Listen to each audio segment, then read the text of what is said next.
Good afternoon सगळ्यांना. बघा, batch जॉईनसाठी mobile क्रमांक, कारण हे जे टॉपिक 74, 98, 99, 34 आणि 66 तुम्ही कॉल करू शकतात, व्हॉट्सअपला SMS करून बॅच जॉईन करू शकतात. त्याच्यानंतर 95, 61, 99, 34 आणि 66 हे दोघं मोबाईल नंबर, याच्यावर तुम्ही बॅच जॉईन करा, कारण हे सगळे टॉपिक ज्यांनी बॅच जॉईन केलेले त्यांनाच मिळतात. आता पहिला प्रश्न काय आलेला होता, आज जो हा टॉपिक झालेला होता, निम्नलिखित में से कौन सा स्थूल गामक कौशल्य का उदाहरण आहे. आता स्थूल कौशल्य काय आणि सूक्ष्म कौशल्य मी तुम्हाला चांगल्या प्रकारे सांगितलं होतं. स्थूल कौशल्य म्हणजे मोठे अवयव. आता बघा, एक पेर पर संतुलन, एक पेर पर संतुलन म्हणजे काय होऊन जाईल, स्थूल होईल, मोठ्या अवयवांचा उपयोग झाला. एक मटर को उंगलियों से दबाना म्हणजे काय झालं, सूक्ष्म झालं. बरोबर झालं का नाही. किताब के पन्ने म्हणजे पान बदलण्यासाठी पण काय, फक्त बोटांचा उपयोग, सूक्ष्म. पेन्सिल पकडणं, फक्त बोटांचा उपयोग, काय झालं, सूक्ष्म. पण जर आपण तुम्हाला एका पायावर उभं राहायचं असेल तर म्हणजे काय होईल, ते स्थूल कौशल्य होऊन जाईल. बघा, आता इथे मुलं काय करतायत, पळतायत. आता पळता, भागणं, दौडणं काय असेल, हे स्थूल कौशल्य असेल. बरोबर आहे की नाही. आणि आता त्याच्यानंतर फाईन मोटर स्किल म्हणजे काय, सूक्ष्म. आता बघा, इथे एक मुलगी आहे, ती काय करते, आपल्या हाताने काय करते, बोटांनी स्पर्श करते, म्हणजे या स्पर्श करण्यासाठी कोणतं कौशल्य असतं, सूक्ष्म कौशल्य असतं. हे पहिला प्रश्न तुम्हाला कळाला. आता प्रश्न दुसरा बघा, विकासात्मक परिवर्तन किसका परिणाम आहे. विकासात्मक परिवर्तन किसका परिणाम आहे म्हणजे मानवाचा विकास कसा होतो, किसका परिणाम आहे. आता जे आपण निगेटिव्ह आहे ते, कारण इथे उत्तर तर तुम्हाला दिलेले, पण कसं हेच उत्तर काय हे समजून घेणं फार गरजेचं असतं.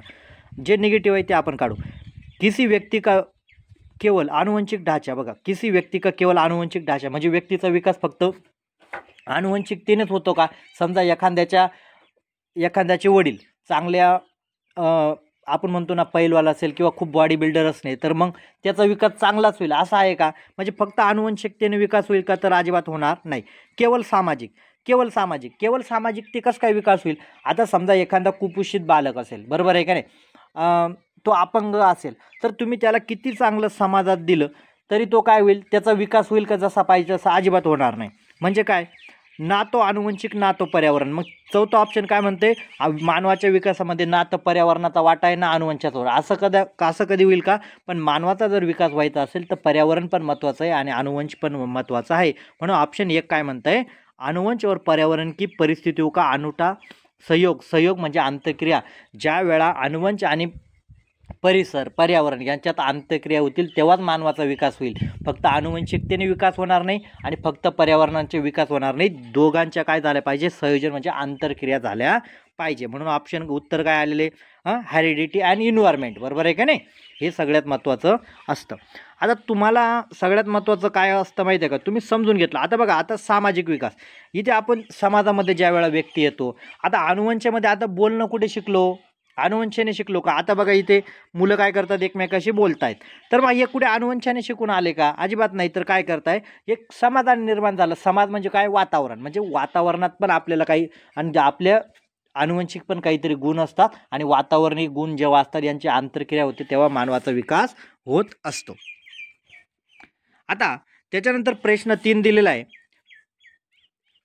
2 से 6 वर्ष की अवधि को क्या कहते. 2 से 6 वर्ष की अवधि. आता 2 से 6 वर्ष की अवधि को काय म्हणजे कोणता काळ म्हणतात, 2 ते 6 वर्षाचा. याला काय म्हटलं जातं, प्रारंभिक बचपन. काय म्हटलं जातं, प्रारंभिक बचपन. आता हा 0 ते 1 वर्षाचा असतो. बरोबर आहे का नाही. म्हणजे जे तुम्हाला दिलेलं आहे ना, ते तुम्ही समजून घेतलं पाहिजे, तरच तुम्ही काय करू शकतात, पास होऊ शकतात. फक्त अभ्यास करतोय म्हणून अभ्यास करत नाही असं नाही, तर तो टॉपिक पण तुम्हाला समजून घेतला पाहिजे.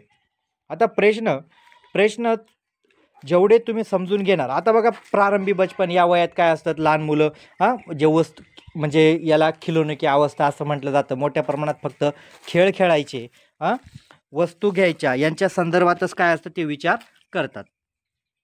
आता प्रश्न 4 काय म्हटलंय बघा, विकास के शीर्षगामी सिद्धांत में कहा गया है की विकास किस प्रकार बढ़ता है. आता शीर्षगामी सिद्धांत जर तुम्ही अभ्यासला असेल तर शीर्षगामी सिद्धांतमध्ये काय असतो, मानवाचा जो विकास होतो तो कुठे होतो, डोक्याकडून कुठे होतो, पायाकडे होतो. म्हणजे काय, आता केंद्र से बाहेर हा अधोगामी असतो, म्हणजे काय, सिर से पैर की ओर होत आहे. तुम्हाला फसवण्यासाठी काय देतात बघा, पेअर स्विच. आता पायाकडून कधी डोक्याकडे विकास होतो का, पण काय होतो, डोक्याकडून शरीराकडे विकास होतो. म्हणून याचं उत्तर काय, ऑप्शन ए. आता बघा इथे तुम्हाला शीर्षगामी सिद्धांत पण इथे सांगितलेला आहे.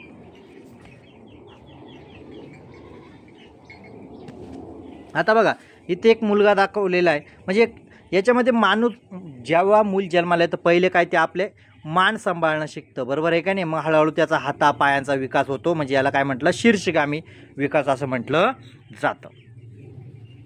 आता प्रश्न पाचवा काय म्हणतोय बघा, कथन अभिकथन याच्यातले प्रश्न तुम्हाला अवघड काय वाटतात, कारण तुम्ही ते टॉपिक समजून घेत नाही. बच्चों का शारीरिक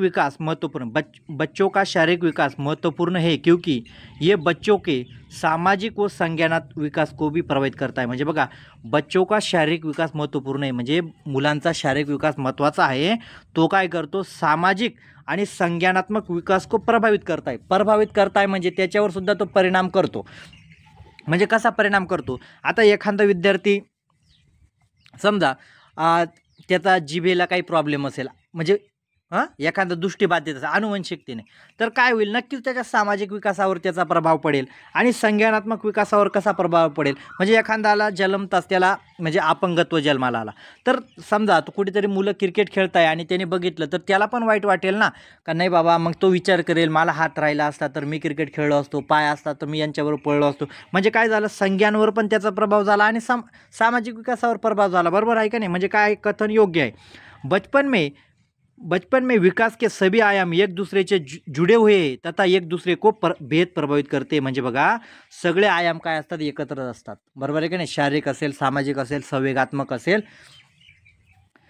आणि संज्ञानात्मक असेल, हे चारही आयाम काय असतात, एक दुसऱ्याचे जुडे हुए. तुम्हाला फसवण्यासाठी स्वातंत्र्य दिलं असेल, स्वातंत्र्य एक दुसऱ्याचे जुडे हुए.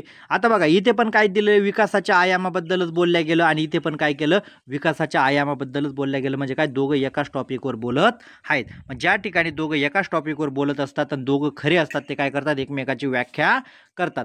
मग काय, ए और आर दोनों सही है, ए और आर सही व्याख्या करत आहे. म्हणजे केव्हा समजलं, जेव्हा तुम्ही टॉपिक अभ्यासला असेल. आता बघा इथे काय म्हटलेलं, शारीरिक विकास. आता समजा आता दोघांकडे हात आहेत, बरोबर आहे की नाही. आता समजा आता हा मुलगा आहे, समजा याच्याकडे हात नसला किंवा मुलगीकडे हात नसला, अपंगत्व आला, तर नक्की त्याचा संज्ञान. समजा आता हा काय करतोय, वस्तू एक उचलतोय, पण हिला पण वाईट वाटेल ना. समजा हिला जर हात नसला तर हिला वाटेल, माझ्याकडे हात राहिला असता तर मी पण काय केलं असतं, वस्तू उचलली असती. म्हणजे काय झालं, संज्ञांवर प्रभाव झाला असता. तुम्ही जेवढं समजून घेणार तेवढंच फायदेशीर आहे. आता प्रश्न 6 काय म्हटले, बच्चों के विकास के संबंध में निम्नलिखित में से कौन सा कथन सही है. बघा, म्हणजे मुलांच्या विकासामध्ये संबंध में कौन सा कथन सही है, कोणतं कथन बरोबर आहे. पहिलं ऑप्शन काय म्हटले, विकास के क्षेत्र सुस्पष्ट आहे और उनका एक दुसरे से कोई संबंध नाही. आताच आपण थोड्या वेळ पूर्वी अभ्यासलं का विकासाचं क्षेत्र काय, एक दुसऱ्याशी संबंधित आहे, ते एकमेकांपासून स्वतंत्र नाही. पण इथे काय म्हटलंय, संबंध नाही. आणि जर एक दुसऱ्याशी संबंधच नसेल तर विकास होईल का, अजिबात होणार नाही. म्हणजे पहिला ऑप्शन कट झाला. बाल विकास के संबंधित विभिन्न सिद्धांत बच्चों को विकास में एकमत आहे. आता बाल विकास के संबंधित विभिन्न सिद्धांत म्हणजे इथे काय म्हटले का, बाल विकासाचे जे शास्त्रज्ञ आहेत त्यांनी जेवढे सिद्धांत मांडलेला त्यांचं एकमत आहे. एकमत नाही, त्यांचं काय असेल, प्रत्येकाचं, जसं जीन पियाजे काय म्हणतोय, विद्यार्थी सक्रिय पाहिजे, बरोबर आहे का नाही. त्याच्यानंतर लेवाईगोस्की काय म्हणतो, विद्यार्थ्यांचा जर विकास व्हायचा असेल तर त्यांना सामाजिक सहयोग पाहिजे. म्हणजे काय झालं, त्यांचं एकमत आहे का, अजिबात नाही. म्हणजे काय झालं, हे पण कटलं. बच्चों का विकास उनके सामाजिक संदर्भ से प्रभावित होता है. म्हणजे बघा, हे ऑप्शन थोडं पॉझिटिव्ह आहे. आपण चौथा ऑप्शन समजून घ्या. सभी बच्चों के लिए विकास एक निर्बाध और निरंतर प्रक्रिया. आता सभी विद्यार्थियों के लिए निर्बाध म्हणजे असं आहे का विकास, माणूस जन्माला आला त्याचा विकासच होईल, त्याला अडथळा निर्माण होणार नाही, असं नाही. अडथळा निर्माण होतं, निरंतर विकास तर होत असतो, पण निर्बाध म्हणजे त्याच्यावर थोडा अडथळा निर्माण होणार नाही, असं आहे का. एखादा मूल जन्माला आला, आता जन्माला आला म्हणजे तो गणितच शिकेल असं नाही, त्याच्यामध्ये अडथळा पण निर्माण होईल. म्हणजे पण हे पण कटलं. पण इथे काय म्हटलंय, बच्चों का विकास उनके सामाजिक संदर्भ से प्रभावित होता है. म्हणजे बघा, जर त्या प्रकारे आता समजा एखादा मुलगा आहे आणि त्याला जर सामाजिक वातावरण चांगलं नाही मिळालं, त्याचे जे मित्र असतात त्यांची वागणूक असेल, कोणी व्यसन करत असेल किंवा काय करत असेल, असा जर समाज मिळाला तर नक्कीच त्या समाजाचा प्रभाव कशावर होईल, त्या मुलावर होईल. म्हणजे तो पण वाईट चालीरीतीसुद्धा स्वीकारू शकतो. आणि एखाद्याला जर चांगला परिसर मिळाला, म्हणजे एखाद्याची भाषा, आता एखाद्या समाजामध्ये इंग्रजी भाषा बोलली जात असेल तर इंग्रजीच बोलायला लागतील. म्हणजे काय, समाजाचा प्रभाव नक्की व्यक्तीच्या विकासावर होतो. आपल्याला सही कथन विचारलेलं होतं. आता प्रश्न 7वां काय म्हणतोय बघा, निम्नलिखित में से कौन सा तीसरी कक्षा के विद्यार्थियों को स्तर के अनुकूल सूक्ष्म तिसरी कक्षा, आता काही तुम्हाला सूक्ष्म कौशल्य विचारले. आता सूक्ष्म कौशल्य काय आहे, आता जर तुम्हाला स्थूल कळालं तर सूक्ष्म कळतं. आता खरगोश की तरह फुदकणं, खरगोश की तरह म्हणजे उड्या मारणं, बरोबर आहे का नाही, सशासारख्या उड्या मारणं. म्हणजे काय, इथे मोठ्या अवयवांचा उपयोग होईल. म्हणजे काय झालं, हे स्थूल झालं. आपल्याला काय पाहिजे, सूक्ष्म कौशल्य विचारलेलं आहे. सीड्या चढणं, आता सीड्या चढण्यासाठी काय तुम्ही बोटांचा उपयोग करणार का, पायांचा पण उपयोग करणार, म्हणजे हे पण स्थूल झालं. दोस्तों के साथ दौड़ना, नाही तर एक तुम्ही स्वतः पळा, तरी काय होईल, सगळ्या अवयवांचा उपयोग, म्हणजे हे पण स्थूल झालं. पण आपल्याला विचारलं काय होतं, सूक्ष्म कौशल्य. एक धागे में मोती पिराना म्हणजे काय झालं, सूक्ष्म कौशल्य झालं. म्हणजे आता तुम्ही एक धागा आहे आणि त्या धाग्यामध्ये तुम्ही मणी ओवताय, मग त्या तुम्हाला काय पायांचा पण उपयोग कराल का, काय कराल, फक्त बोटांचा उपयोग करणार. म्हणजे काय झालं, हे झालं सूक्ष्म कौशल्य. म्हणजे सूक्ष्म कसे काढायचे आणि स्थूल कसे काढायचे हे पण तुम्हाला माहीत पाहिजे. आता बघा, इथे एक मुलगी, किती छान मुलगी आहे बघा. आता हिने काय केलं, एक धाग्यामध्ये काय टाकलेले, मोती पिरोरा. मोती म्हणजे फक्त सोन्याचेच नाही, तर आपण झेडपीच्या शाळेत बघा, तिथे यांना असे छोटे छोटे मणी दिलेले असतात. मणी, यांना मोती म्हणतात हिंदीमध्ये, मोती पिरोना. मग आता हे काय करतात, तिच्यामध्ये टाकतं. मग आता तुम्ही बघितलं, आता या मुलीने काय पायाने टाकलेले आहेत का, हातानेच, बरोबर आहे का नाही, बोटांचा उपयोग केलेला आहे. म्हणजे काय झालं, हे सूक्ष्म कौशल्य झालं. आता प्रश्न 8वां काय म्हणतोय, शरीर के केंद्र भाग से, आता शरीराच्या केंद्र भागाकडून कोणता विकास होतो. जर टॉपिक अभ्यासला असेल तर विनाकारण वेळ द्यायची नाही. तर काय, तुम्ही विनाकारण कुठे वेळ घातल्यापेक्षा फक्त टॉपिक अभ्यासात तुम्ही उत्तर देणार. शरीर के केंद्र, शरीराकडून केंद्राकडे कोणता विकास होतो. आता केंद्राकडून म्हणजे आता केंद्र आहे, या केंद्राकडून बाहेरच्या दिशेने कोणता विकास होतो. आता त्याला विकेंद्री विकास सिद्धांत म्हणतात का, अजिबात म्हणत नाही. सोपानी विकास म्हणतात का, अजिबात नाही. विकिरणी विकास सिद्धांत म्हणतात का, याला काय म्हणतात, मध्य बाह्य विकास सिद्धांत. म्हणजे काय, मध्यकडून बाह्य, म्हणजे अधोगामी सिद्धांत कसा होतो, मध्य से बाहर की करू. आता तुम्हाला काय, शरीर के केंद्र भाग से, केंद्राकडून कुठे विकास होतो, बाहेरच्या बाजूने होतं. म्हणजे काय, मध्य से बाहर, याला काय म्हटलं जातं, अधोगामी विकास असं म्हटलं जातं. आलं का नाही उत्तर. प्रश्न 9 बघा, प्रश्न 9 काय म्हणतोय, निम्नलिखित में से कौन सा विकास का सिद्धांत नहीं, निम्नलिखित में से कौन सा विकास का सिद्धांत नाही आहे. आता विकासचा सिद्धांत तुम्ही वाचला असेल तर माहीत असेल ना कोणता नाही आहे. आता जे आहेत ते आपण पहिले काढून घेऊ. व्यक्ती का विकास अलग अलग गती, व्यक्ती अलग अलग गती से विकास करते. म्हणजे बरोबर आहे, व्यक्तीचा विकास काय करतो, अलग अलग. सगळ्यांचा विकास एकाच सारखा होईल का, अजिबात नाही. म्हणजे हा पण आहे, विकास की तुलनात्मक रूप क्रमित होता है, विकास का तुलनात्मक रूप. म्हणजे बघा, प्रत्येकाचा विकास काय असतो, एक क्रमित असतो, बरोबर आहे का नाही. आता समजा तुमच्याकडे गुडघ्यावर मूल चालेल, अमेरिकेमध्ये डायरेक्ट पळणार नाही, बरोबर आहे का नाही. गुडघ्यावर चालेल, मान बसेल, थोडं चालेल, मग पळायला लागेल का, डायरेक्ट पळायला लागेल. म्हणजे काय, क्रमित असतो. हे पण आपण बघितलं होतं. विकास समय के साथ धीरे धीरे घटित होता है, विकास समय के साथ धीरे धीरे घटित होता है. म्हणजे बघा, जशी व्यक्तीची वाढ असते, काय वाढत असते, बालावस्थेमध्ये तेच असते, नंतर काय होते, घटित होत आहे, म्हणजे कमी कमी होत जातो. हे पण आपण अभ्यासलं होतं. पण आपण हे कधी अभ्यासलं का, हे कधी बघितलं का, विकास की सटीक गती एवं प्रकृती जन्म के समय निर्धारित हो जाते. म्हणजे आपण असा कधी पॉईंट अभ्यासला का, सिद्धांत नाही आहे, आपल्याला काय नाही आहे, असं कधी आपण अभ्यासलं का विकास जो असतो मानवाचा तो जन्म. आता समजा आज जन्म झाला, आज किती 5 वाजता जन्म झाला, धनश्रीचा 5 वाजता जन्म झाला, आणि लगेच आपण सांगून द्यायचं आता धनश्री काय करेल, 12वीस पास होईल, याच्या पुढे ती काय करू शकत नाही, असं आपण समजू का, अजिबात नाही. निर्धारित होईल का, अजिबात नाही. आता जर समजा आपण म्हटलं का नाही, आता समजा माझं नाव घेतलं, आता मी समजा राहिलो असतो आणि मग माझा जन्म झाला आणि त्याच वेळेला सांगितलं एखाद्याने आणि हा मुलगा फक्त 10वीस पास होईल, निर्धारित, जन्म के समय निर्धारित, आता 10वीच्या पुढे शिक्षण, पण मी आज तर जास्त शिक्षण घेतलं, मग निर्धारित जर होत राहिलं असतं तर आजपर्यंत मी ते आलो असतो. म्हणून काय होतो, सिद्धांत नाही आहे. म्हणजे काय, विकासाचा कोणता सिद्धांत नाही का एका जन्माच्या समेत. आणि काय होतं, एखाद्याचे आपण समय निर्धारित होत जायचं, म्हणजे असं कधीच राहू शकत नाही का हा जन्माला आला तो त्याच तेवढ्याच क्षेत्रात काम करेल असं नाही. तर काय होतं, डेव्हलपमेंट वातावरणामध्ये मिळू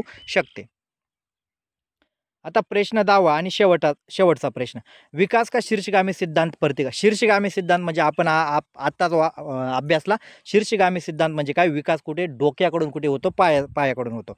आता बघा, छोरो से केंद्र, विकास केंद्र के छोरो, विकास सिर से पेर. बघा, सिर से पेर की ओर, पेर से. आता पायाकडून कधी बघितलं का आपण, पायाकडून डोक्याकडे विकास जातो, अजिबात होत नाही. म्हणजे जेवढं तुम्ही समजून घेणार तेवढंच तुम्हाला फायदेशीर आहे. कसा वाटला व्हिडिओ, लाईक करा, सबस्क्राईब करा आणि जास्तीत जास्त विद्यार्थ्यांपर्यंत पोहोचवा.